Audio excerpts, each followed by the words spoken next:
자, 친구들아, 이제 목사님 집중해서 봐야 돼요.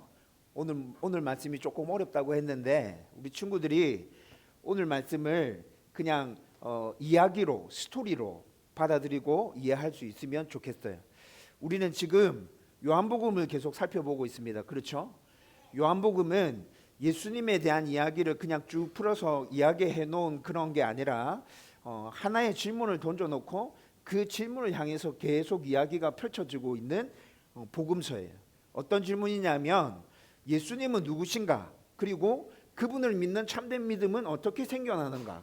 이 두 가지 질문을 던져놓고 요한복음의 이야기가 쭉 펼쳐지고 있단 말이야. 그래서 앞에 살펴봤던 거 잠깐 정리해드리면 우리 어른 성도들도 요한복음 말씀 지금 쭉 들어오셨으니까 제가 이렇게 정리해드리면 이해할 수 있을 거예요. 앞에 살펴봤던 2장에서부터 4장까지는 어떻게 예수님을 믿는 진짜 믿음이 생기는가에 대해서 몇 가지 사건을 통해서 우리에게 말씀해 주고 있었어요.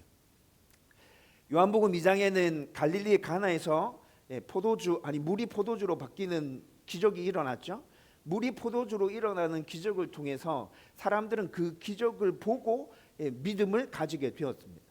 그런데 또 3장에 넘어가 보면 니고데모라는 유대인 관원이 찾아와서 예수님과 대화하는 장면이 나오잖아요.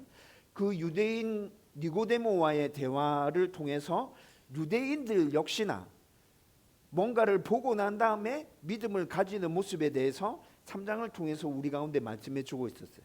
그리고 난 다음에 4장에 넘어오면 사마리아 여인과의 대화가 나오고 그 사마리아 여인은 보고 믿는 믿음이 아니라 그냥 예수님께서 말씀해 주시는 것들을 쭉 듣다가 이분이 참된 구주시구나라는 것들을 알고 믿게 되는 사건이 사마리아 여인을 통해서 나타나죠. 그리고 그 사마리아 여인의 믿음을 통해서 그 사마리아 동네 전체 사람들이 예수님을 믿게 되는 그런 말씀도 우리가 함께 살펴봤었습니다. 그리고 난 다음에 4장 뒷부분에 가보면 왕의 신하가 병들어서 그 신하를 고치기 왕의 신하의 아들이 병들어서 그 아들을 고치기 위해서 왕께 나왔던 그 신하 계속해서 예수님께 보여달라고 요구하죠. 보여달라고 요구하다가 예수님께서 내 아들이 나았다라는 말씀을 듣고 그 말씀에 의지해서 돌아가다가 정말로 자기의 아들이 낳는 그런 기적을 경험하게 됩니다. 여러분 2장에서부터 4장까지 나왔던 이 말씀들 전체를 통틀어서 예수님을 믿는 참된 믿음은 어떻게 생기는 것인가에 대해서 우리 가운데 말씀해 주고 있는데 보고 믿는 믿음보다는 예수님께서 말씀해 주신 그 말씀을 붙들고 믿는 그 믿음이 진짜 믿음이며 참된 믿음이라는 것을 우리에게 가르쳐 주고 있었어요. 여러분 요한복음의 말씀을 계속 나누는데 쭉 계속해서 나누어 갈 텐데 여러분들이 이 참된 믿음을 내 안에도 이 참된 믿음이 생겨났으면 좋겠다라는 그 간절한 소망과 열망이 여러분들 안에 이 자리에 있는 우리 다음 세대들 안에 넘쳐나기를 주님의 이름으로 축원드립니다. 보고 믿는 믿음을 하나님께서 무시하지 않습니다. 그런데 보고 믿는 믿음보다는 예수님의 말씀이 좋아졌을 때 그 말씀을 붙들고 믿는 믿음을 예수님께서는 더 온전한 믿음이며 참된 믿음이라고 말씀하세요. 이 믿음에 대해서 요한복음 계속 우리 가운데 말씀해 주실 겁니다.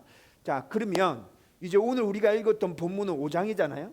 5장부터 12장까지는 예수님께서 참된 믿음이 어떻게 생기느냐 이 문제와 함께 또 하나의 문제를 다루시는데 당신이 누구신지에 대해서 5장부터 12장까지 계속 드러내십니다. 당신이 누구신지를 드러내심으로 인해서 유대인들과 예수님 사이에 갈등이 생겨요.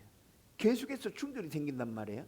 그런데도 예수님은 당신이 누구신지 하나님이며 하나님의 아들로 이 땅에 왔고 죄를 짊어지고 구세주로서 모든 사람들의 죄를 해결할 이가 바로 나다고 5장부터 12장에서 예수님은 계속 사람들에게 선포하십니다. 여러분 이 선포로 인해서 갈등이 생긴다 그랬죠. 여러분 오늘 우리가 나눌 이 말씀이 첫 번째 갈등입니다. 예수님은 오늘 말씀 후반부에 가보면 하나님이 나를 이 땅에 보내셨기 때문에 하나님이기 때문에 하나님이 하시는 그 일을 나도 지금 한다. 오늘 우리가 읽었던 본문 뒷부분에 예수님 그렇게 말씀하고 계시거든요. 근데 이 말씀을 들은 유대인들이 예수님을 죽이려고 합니다. 여러분 이것이 예수님과 유대인들 사이에 첫 번째로 나타나는 갈등의 모습이에요. 그런데 이 갈등이 오늘 이렇게 본문에서 시작되죠. 이 갈등이 점점 고조되어서 이 갈등은 결국 어디까지로 연결되는 겁니까? 예수님의 십자가로 연결되는 것입니다.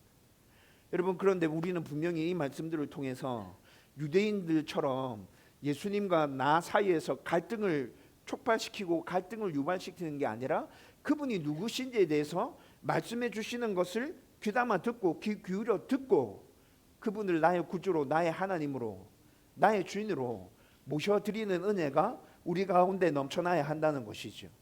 저와 여러분들 가운데 오늘 이 말씀을 나누면서 그런 은혜들이 넘쳐나기를 주님의 이름으로 축원드립니다. 여러분, 오늘 말씀은 규례에 묶인 사람들, 그리고 그 규례를 깨부시고 진정한 생명을 주시고자 하는 예수님 사이에서 나타나는 갈등인데, 규례라는 게 우리 아이들한테는, 우리 자녀들한테는 좀 어렵게 다가올 수 있습니다. 그런데 오늘 말씀을 집중해서 잘 들어보면 이 규례가 어떻게 우리를 얽매고 있는지, 유대인들은 이 규례가 어떻게 얽어매고 있는지, 예수님은 이 규례에 대해서 어떻게 반응하고 계시는지 살펴볼 수 있게 될 거예요. 여러분, 그 말씀들을 하나하나 한번 지금부터 살펴보십시다. 먼저 첫 번째 포인트, 규례에 익숙해진 신앙은 사람들의 고통을 보지 못합니다. 여러분, 오늘 말씀이 어떻게 시작됩니까? 오늘 말씀 5장 1절 말씀 보면 이 사건이 시작되는 때를 말씀해 주고 있어요. 이 사건이 시작되는 때는 언제죠? 명절이라고 얘기합니다.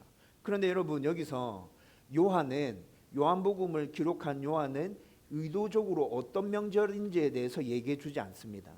여러분, 구약시대 때부터 유대인들이 지켜야 하는 명절, 중요하게 지켜야 되는 명절이 3개가 있었죠. 유월절이 있었고, 초막절이 있었고, 칠칠절이 있었습니다.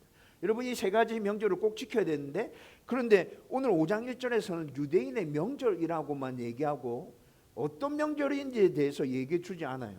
여러분, 학자들은 요한이 지금 의도적으로 이렇게 기술하고 있다 얘기합니다. 요한이 왜 의도적으로 정확한 명절을 언급하지 않는 걸까요? 여러분, 명절은 무엇이 중심이 됩니까? 유대인의 관점에서 한번 생각해 보십시오. 명절에는 무엇이 중심이 되죠? 규례가 중심이 되어져 있습니다. 여러분, 구약 성경 명절 읽어보세요. 출애굽기, 레위기 쭉 찾아서 읽어보세요. 유월절, 초막절, 칠칠절에 어떻게 그 명절을 지켜야 하는지에 대해서 자세하게 언급해 주고 있죠. 그런데 명절 처음 시작부터 7일 동안 지켜나가는데 그 7일 전체를 살펴보면 규례가 중심으로 얽어매어져 있다고요. 유대인들의 관점에서 보면 명절은 규례를 지키는 날로 이해해도 될 것 같습니까? 그렇죠. 유대인들의 관점에서 보면 명절은 규례를 철저하게 지켜야 되는 그런 날인 거예요. 때가 그때입니다. 그리고 오늘 1절에 보면 예루살렘이라고 얘기합니다. 예루살렘이라고 얘기하는데 특별히 예루살렘 성전 근처에서 지금 이 사건이 일어나고 있습니다. 여러분, 예루살렘 성전에서는 또 어떤 일이 일어납니까? 유대인들의 관점에서 또 생각해 보십시오. 예루살렘 성전에서는 어떤 일이 일어나죠? 예루살렘 성전에서는 아침부터 저녁까지 계속 제사가 반복되고 있죠. 제사가 반복되고 있어요. 여러분, 그러면 유대인의 관점에서 볼 때 예루살렘 성전은 규례를 행해야 되는 곳이죠. 자, 여러분, 1절 말씀에서 우리는 지금 2가지 포인트를 짚고 가야 됩니다. 첫 번째, 이 사건이 펼쳐지는 때가 언제인가? 명절 때다. 규례를 지켜야 되는 때다. 두 번째, 이 사건이 일어나고 있는 장소, 곳이 어딘가? 예루살렘 근처. 예루살렘은 거기서도 규례가 철저히 지켜지는 그런 곳. 여러분, 그곳에서 지금 이 사건이 펼쳐지고 있습니다. 그리고 오늘 우리가 읽었던 2장 말씀에 보면 양문 곁, 히브리 말로 베데스다라 하는 못이 있는데 거기 행각 5이 있고 예루살렘 성전이 있고 몇 개의 출입문이 있었는데 그 출입문 중에 양문이라는 출입문이 있었어요. 양문이라는 출입문은 사람들이 제사 드리기 위해서 양을 끌고 오잖아요. 그 양을 끌고 다니면서 출입했던 곳이 양문입니다. 네, 그 양문 곁에 베데스다라는 연못이 있다는 것이죠. 그리고 2절 말씀에 보면 행각이 5 있답니다. 앞에 보이는 그림이 행각입니다. 자, 친구들아, 행각 이러면 니네들이 뭔지 모를 것 같아서 목사님이 이 그림을 준비했어. 우리나라 궁궐에 가보면 이런 거 보이지? 이런 거 봤던 거 기억나? 이게 행각이야. 이게 행각. 화평이가 아니요 했나? 은평이가 아니었나? 서울의 경복궁 가봐봐 이런 거 있어. 네, 이런 게 있는데 이게 행각이요. 비 안 맞도록 요 길 이렇게 다니는 건데 지금 오늘 본문 2절에 보면 이런 행각이 베데스다 연못 주위로 5개가 있답니다. 그리고 병자들이 지금 이 행각 밑에 모여 있는 거예요. 우리 친구들 상상력을 동원해서 한번 생각해 봐봐. 저 행각이 5개가 있대. 연못이 있고 행각이 이렇게 5개가 있고 그 5개 밑에 병자들이 모여 있대. 병자들이 많을까 적을까? 이 행각 밑에 엄청 많이 모여 있겠지? 엄청 많이 모여 있을 거야. 3절에 보면 병자, 많은 병자, 맹인, 다리 저는 사람, 혈기 마른 사람들이 지금 이 행각에 누워서 어떤 사건이 일어나기를 기다리고 있대요. 근데 어떤 사건이에요? 물이 요동하고 움직이는 그 사건을 기다리고 있는 거예요. 그때를 기다리고 있다가 그때 딱 들어가면 병이 낫게 된다. 이렇게 얘기하고 있죠. 여러분 이 베데스다 연못은 그냥 단순한 치료의 장소가 아닙니다. 여러분 오늘 3절에 나와 있는 이 말씀을 잘 읽어보면 여러분 실제로 이때 이 당시에 베데스다 연못에서 이런 치유의 기적들이 일어났음을 분명히 얘기해 주고 있어요. 나은 사람이 있었어요. 물이 요동할 때 먼저 들어가는 사람은 나았단 말이에요. 여러분 그러면 이 베데스다 연못의 행각 주변에 병자들이 꽉 모여져 있죠. 여러분 이 베데스다 연못의 상황이 어떻게 펼쳐질 것 같습니다. 여기는 그냥 단순한 치료의 장소가 아니라 경정의 장소이고 기다림의 장소입니다. 그리고 또 포기의 장소이기도 합니다. 사람들은 서로를 돕기보다 여기에 모여있는 병자들은 내 차례가 언제 돌아올까? 내가 어떻게 빨리 다른 사람들보다 더 빨리 어떻게 연못에 들어갈까? 여러분 이것만 생각하고 있겠죠? 여러분 이 생각이 지금 이 시대를 살아가고 있는 여러분들에게는 치열한 경쟁 사회처럼 보일 수 있겠지만 규례에 물들어 있는 유대인들에게는 이것이 그냥 하나의 규례로 딱 정해져 있는 장소가 바로 베데스다였습니다. 오늘 4절 말씀 잘 읽어보면 물이 요동할 때가 있습니다. 천사들이 물길로 와서 물이 요동하죠. 물이 요동할 때 먼저 들어가는 사람이 병이 낫게 됩니다. 여러분 이게 규례예요. 규칙이에요. 이때 이 당시에 살아가던 사람들은 여러분 그냥 이것을 규례로 규칙으로 그냥 받아들이고 있는 거예요. 이런 상황에서 한 사람이 등장합니다. 38년 동안 병들어 누워있던 사람인데 여러분 38년은 그냥 단순한 숫자가 아닙니다. 이 사람에게 있어서. 여러분 38년 동안 이 사람은 병을 낫기 위해서 치료의 시도를 몇 번 했을까요? 끝도 없이 시도했을 거예요. 그렇죠? 12해를 혈류병 앓은 여자처럼 자기가 가지고 있었던 모든 재산들을 치료하는 데 다 쏟아 넣었을 수도 있습니다. 수많은 의원들을 만났을 거고 점쟁이를 찾아갔을 거고 뭐 용하다 이름 나는 사람들은 다 찾아가 봤겠죠. 그러면서 이미 여러 번 실망했을 겁니다. 38년 동안 그 과정들을 계속 무한반복하면서 아마 어쩌면 이 사람은 나의 병이 낫는다는 기대를 아예 포기하고 접었을 수도 있습니다. 여러분 그 포기의 상태에서 지금 마지막 희망을 걸고 베데스다 연못에 나와 있는 것이죠.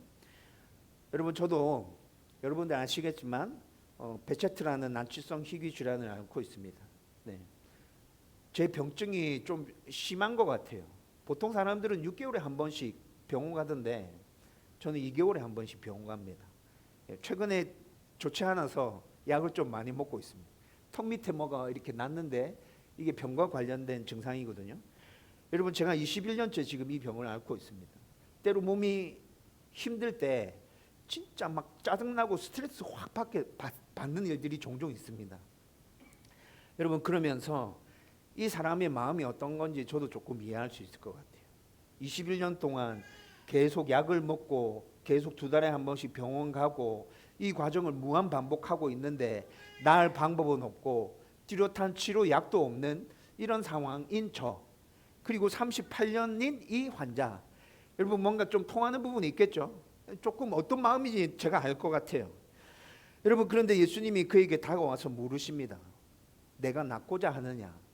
여러분 6절에 예수님께서 이렇게 물으시는데 이건 너무 당연한 질문이죠. 여러분 38년 동안 그렇게 힘든 병자에게 나와서 네가 낫고 싶으냐? 여러분 이거 물어보나 마나한 질문인 거잖아요. 근데 예수님은 지금 이 질문을 던지고 계세요.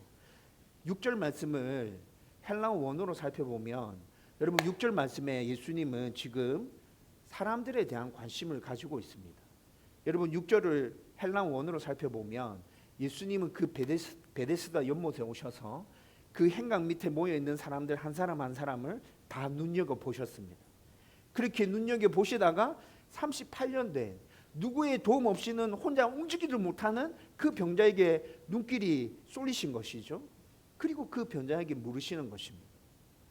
여러분 제가 오늘 지금 본론 말씀을 시작하면서 언제, 때가 언제냐, 장소가 언제냐, 그리고 베데스다 연못에 사람들 사이에 고스란히 그냥 당연하게 받아들여지고 있는 그 규칙, 규율에 대해서 제가 말씀드렸죠.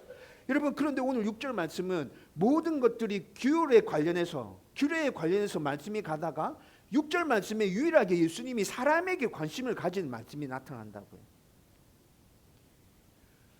여러분 예수님이 사람에게 관심을 가지고 이렇게 물으셨습니다. 그런데 이 사람이 어떻게 대답합니까? 여러분 좀 동문서답하는 것 같아요. 이 사람이 이렇게 얘기합니다. 물이 동할 때 나를 도와줄 사람이 없고 내가 가는 동안에 다른 사람이 먼저 내려갑니다. 내가 낫고자 하느냐 이렇게 물었는데 답이 이렇게 돌아와요. 여러분 이 환자가 지금 동문서답하고 있죠. 네가 낫고 싶으냐 이렇게 물으면 뭐라 대답하면 됩니까? 낫고 싶습니다. 진짜 낫고 싶습니다. 예수님 38년 동안 제가 이 병 때문에 힘들었어요. 여러분 이렇게 얘기해야 되잖아요. 근데 왜 이렇게 대답하는 걸까요? 여러분 이 대답도 자세히 들여다보면 이 환자도 38년 동안 병을 앓은 이 환자라도 규례에 묶여져 있습니다.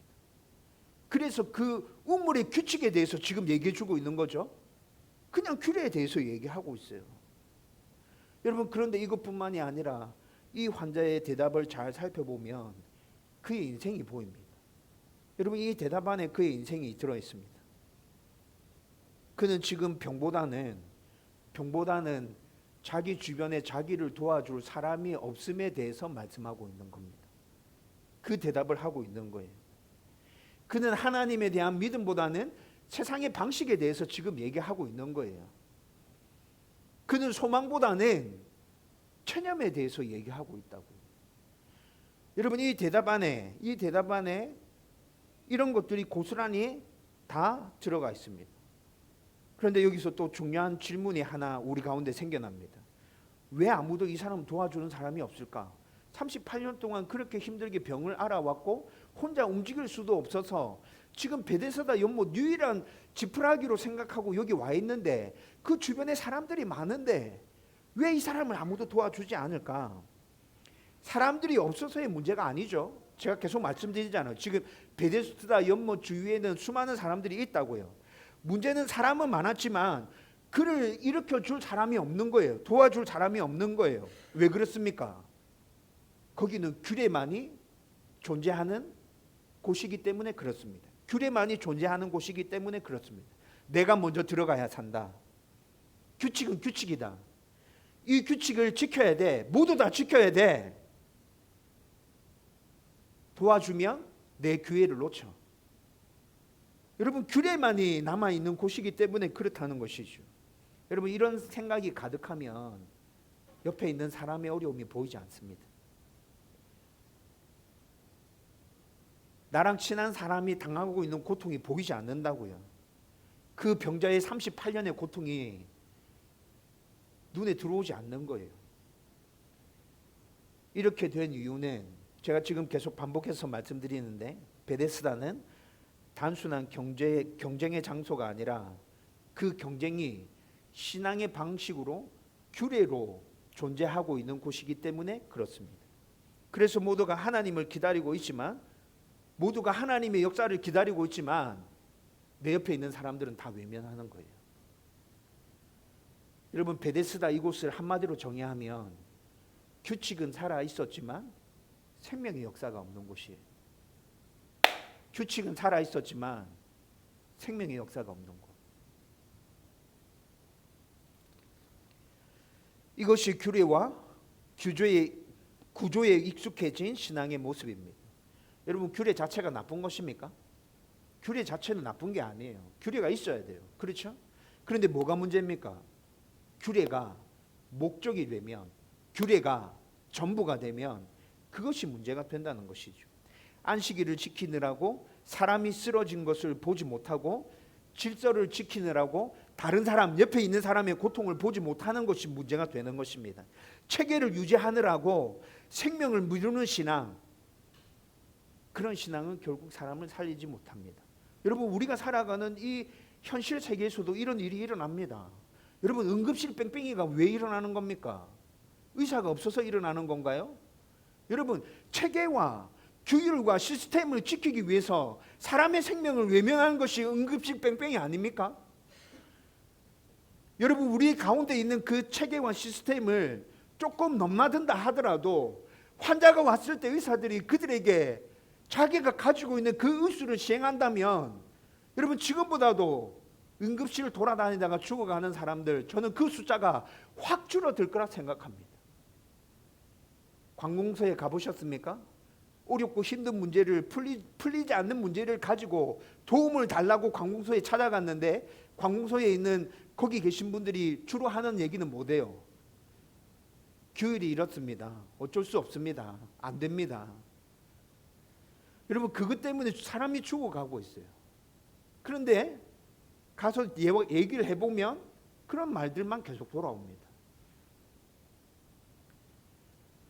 베데스다 연못이 우리가 살아가고 있는 이런 모습을 그대로 보여주고 있다는 것이죠.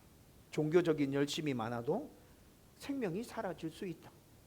예수 믿는 사람이 이 땅에 많아도 진정한 생명은 이 땅에 임하지 않고 그냥 그렇게 도움이 필요한 사람들이 한 명 한 명씩 사라져 갈 수 있다. 여러분, 이것을 보여주고 있는 거예요. 그래서 예수님은 지금 이 구조 한가운데로 들어오십니다. 이 구조 한가운데로 예수님이 들어오시는 거예요. 그래서 처음으로 하신 일이 뭐냐면 규례를 깨부시고 뭉개는 일이 아닙니다. 여러분, 지금 예수님이 규례를 깨부시고 뭉개고 있나요? 그 규례를 깨부시고 뭉개는 게 아니라 생명 없음에 대해서 다시 진정한 생명이 무엇인지 보여주시고 그 생명의 역사를 시작해 가고 계신다는 것이죠. 두 번째로, 예수님은 규례를 어기신 것이 아니라 생명을 드러내시고 계십니다. 여러분, 지금 오늘 본문에서 일어나고 있는 논쟁은 안식일 규례를 왜 당신은 지키지 않습니까? 라는 것이거든요. 그런데 예수님은 규례를 어기신 게 아니에요. 지금 생명을 드러내고 계시는 거예요. 38년 된 병자의 말을 다 들으신 예수님은 더 이상 대화하거나 설명하지 않습니다. 연못에 관한 이야기도 하지 않고 천사에 대한 이야기도 하지 않고 물이 요동하는 것에 대해서 이런 거 전혀 얘기하지 않습니다. 근데 아주 짧게 얘기하십니다.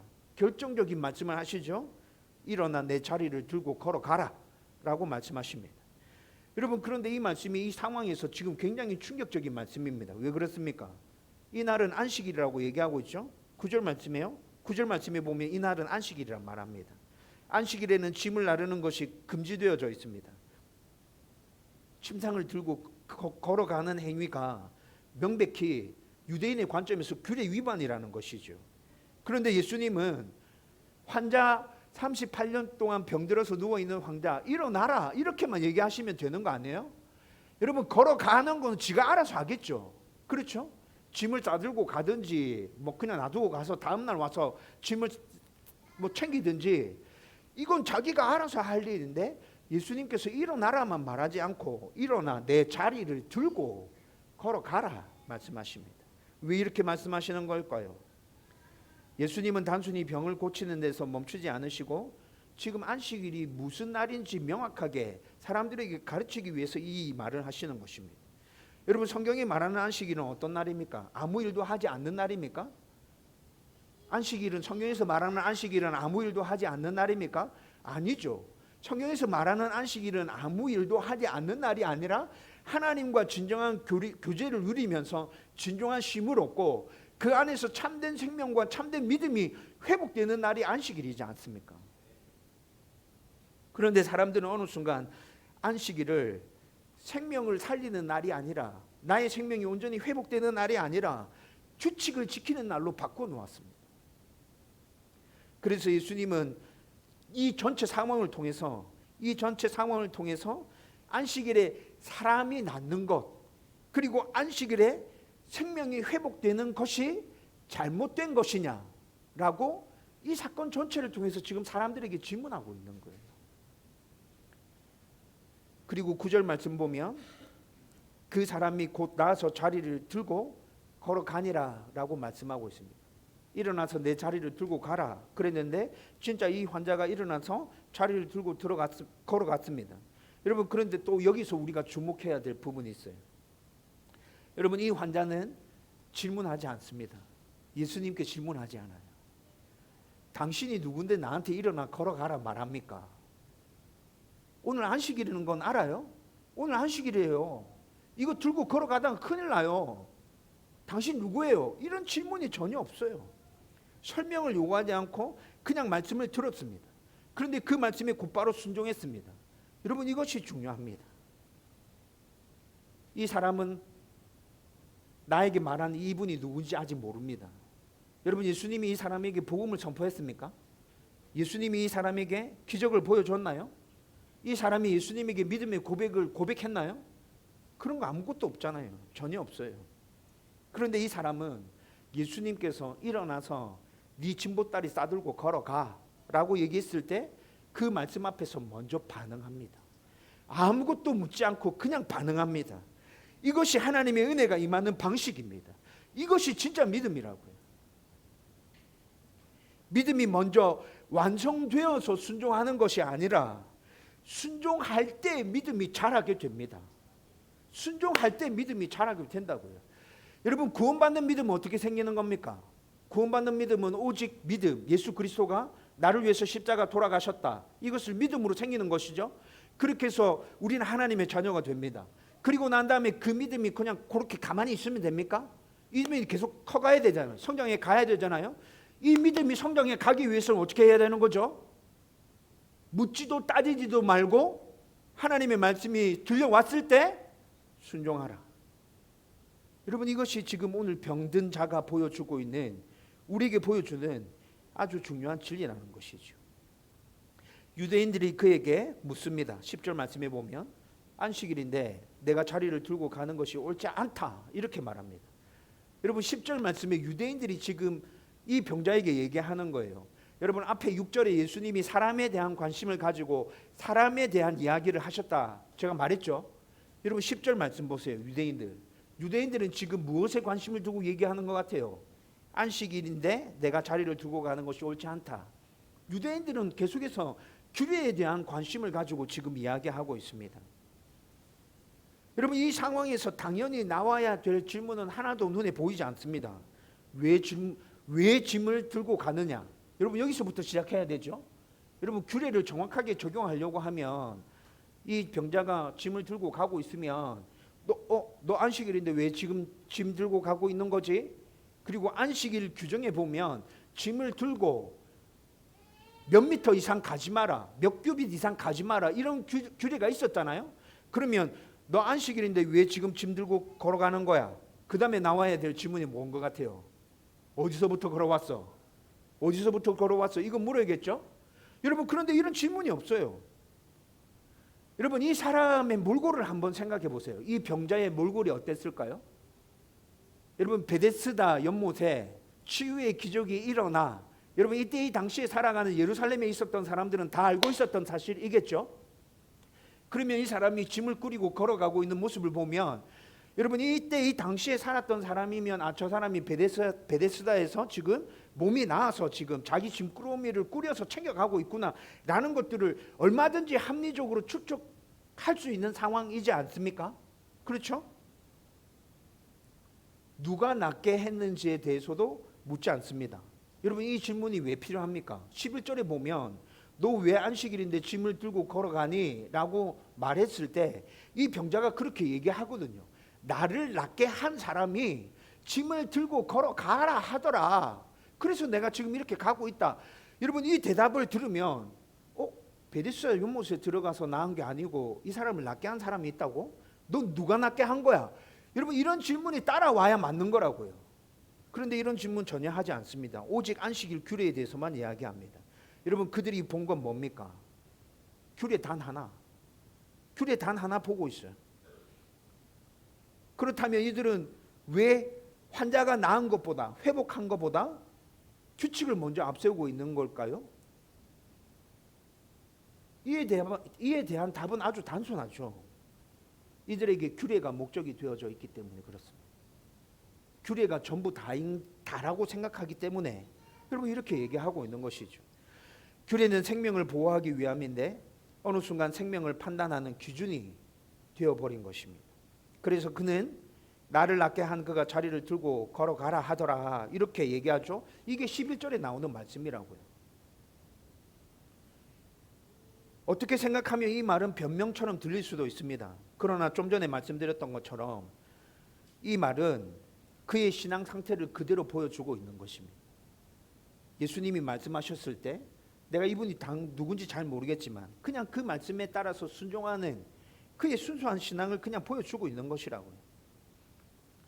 다만 나를 살린 분의 말씀을 그냥 붙들고 있는 것뿐이죠. 그래서 그냥 이렇게 대답하는 것이라고요. 요한은 우리에게 이것을 보여주고 우리에게도 이런 믿음이 필요함을 지금 알려주고 있는 것입니다. 완성된 믿음이 아니라 순종하는 믿음, 시작된 믿음이 바로 이런 모습이다. 그리고 하나님은 완성된 믿음만 사용하시는 분이 아니라 시작된 믿음을 사용하시는 분이다. 저와 여러분들이 이 사실을 꼭 기억할 수 있기를 주님의 이름으로 축원드립니다. 마지막으로 세 번째 포인트는 예수님을 만난 생명은 규례를 넘어서 삶의 방향을 바꿔야 한다는 것입니다. 규례에 매여 있는 삶을 더 이상 살면 안 됩니다. 이제 삶의 방향을 바꿔야 합니다. 38년 된 병자는 이제 나았습니다. 일어섰죠. 걸었습니다. 사람들 앞에서 이제 당당하게 설 수 있게 되었습니다. 그런데 요한복음의 오늘 본문의 이야기는 여기서 끝나지 않습니다. 예수님은 다시 14절에 보면 이 사람을 만나십니다. 그리고 그 후에 예수님께서 성전에서 그 사람을 만나 이르시되 14절에 보면 이렇게 얘기하는데 여기서 그 후에 라는 말은 치유 이후에, 기적 이후에, 문제가 해결된 이후에 예수님은 기적만 남기고 사라지지 않으시고 다시 그에게 찾아오셔서 그의 삶 전체를 어루만지십니다. 예수님이 이렇게 얘기하죠. 보라, 네가 나았으니 더 심한 것이 생기지 않게 다시는 죄를 범하지 말라. 여러분 이 말을 사람들은 오해할 수 있습니다. 이 사람이 병든 건 죄 때문에 병든 것이구나 이렇게 오해할 수 있지만 예수님은 그렇게 말씀하신 게 아닙니다. 요한복음 전체를 읽어보면 병을 죄 때문이라고 얘기하지 않아요. 이 말씀의 핵심은 그럼 뭡니까? 예수님이 이 사람에게 치유 이후의 삶에 대해서 말씀하고 있는 거예요. 다시 누워 살래? 다시 병든 모습으로 살래? 다시 규례에 매여서 생명이 없는 그 규례에 매여서 그렇게 아둥바둥거리면서 살래? 예수님은 지금 이 질문을 던지고 계시는 거예요. 몸이 나았다고 끝이 아니다. 이제 너의 삶의 방향을 너가 선택해야 된다. 너의 삶의 방향을 어떻게 선택할 것이냐. 예수님은 지금 이 질문을 던지고 계시는 거예요. 저와 여러분들이 예수를 믿고 난 다음에 문제가 해결되고 치유함을 받았습니까? 여러분 거기서 끝내지 마십시오. 예수님은 우리에게 더 깊은 질문을 던지고 계십니다. 그래, 내가 너의 문제를 해결했는데 너의 병을 고쳤는데 너는 이제부터 너의 삶의 방향을 어떻게 할 거니? 예수님은 우리에게도 똑같이 물으신다고요. 저와 여러분들이 오늘 본문의 말씀을 통해서 여기까지 믿음으로 반응하며 나아갈 수 있기를 주님의 이름으로 축원드립니다. 여러분 이제 말씀을 정리하려고 합니다. 오늘 본문은 우리에게 한 가지 질문을 계속 던지면서 남겨줍니다. 너는 지금 규례를 붙들고 살고 있는 신앙인이니? 규례를 붙들고 살고 있는 신앙인이니? 여러분 오늘 본문은 지금 우리에게도 이 질문을 던지고 있다고요. 아니면 진정한 생명이신 예수 그리스도를 붙들고 사는 신앙인이니? 베데스다 연못가에 사람들이 많았습니다. 그들에게 종교적인 열심도 있었고 온전한 믿음은 아니지만 믿음도 있었어요. 규칙도 있었어요. 자기의 시간을 투자하면서 기다리기도 했어요. 자기의 생업을 유지하지 못한 채 그곳에서 앉아 기다리는 거잖아요. 하나님의 역사가 나타나기를 기다리고 있는 거잖아요. 그렇죠? 그러나 그곳에는 38년 동안 일어나지 못한 사람이 있었습니다. 그 사람에게 그 연못가에 예수님이 찾아오십니다. 그리고 예수님은 규칙을 뜯어 고치기 전에 그 38년 된 병자를 먼저 살리십니다. 질서를 무너뜨리기 전에, 잘못을 지적하기 전에 먼저 생명을 살리신다고요. 그리고 그 사람을 다시 찾아가셔서 이제는 이전의 삶으로 돌아가지 말라 고 말씀하십니다. 여러분, 이것이 복음입니다. 이것이 복음이라고. 예수님이 우리에게 오셔서 우리의 생명을 살리십니다. 그리고 우리에게 말씀하십니다. 다시는 예전과 같은 삶을 살지 말고 내 품 안에서 내가 너에게 베풀어주는 은혜를 누리면서 살아라. 여러분, 이것이 하나님이 우리에게 들려주는 복음이지 않습니까? 그리고 오늘 말씀에서는 충분한 믿음이 있어야 하나님께서 은혜를 베푸신다는 것, 그것이 아님을 분명히 보여주고 있습니다. 왕의 신화, 우리가 지난번에 나누었던 왕의 신화의 모습을 한번 살펴보십시오. 생각해 보십시오. 오늘 본문에 나타나는 38년 된 이 병자 한번 생각해 보십시오. 완전하고 분명한 믿음이 있어서 예수님이 그에게 은혜를 베푸신 거였나요? 그거 아니죠. 그냥 조금이라도 믿음이 있으면, 그리고 그 믿음에 대해서 합당한 반응을 보일 때 하나님의 은혜가, 예수님의 은혜가 임하는 것입니다. 저와 여러분들도 이렇게 시작하면 됩니다. 이렇게 시작하면 됩니다. 하나님이 우리에게 필요한 은혜들을 허락해 주실 겁니다. 그리고 우리를 온전한 당신의 백성으로 계속해서 이끌어 주시며 굳게 세워 주실 거라고. 저와 여러분들 가운데 이러한 굳건한 믿음이 생겨나기를 주님의 이름으로 축원드립니다.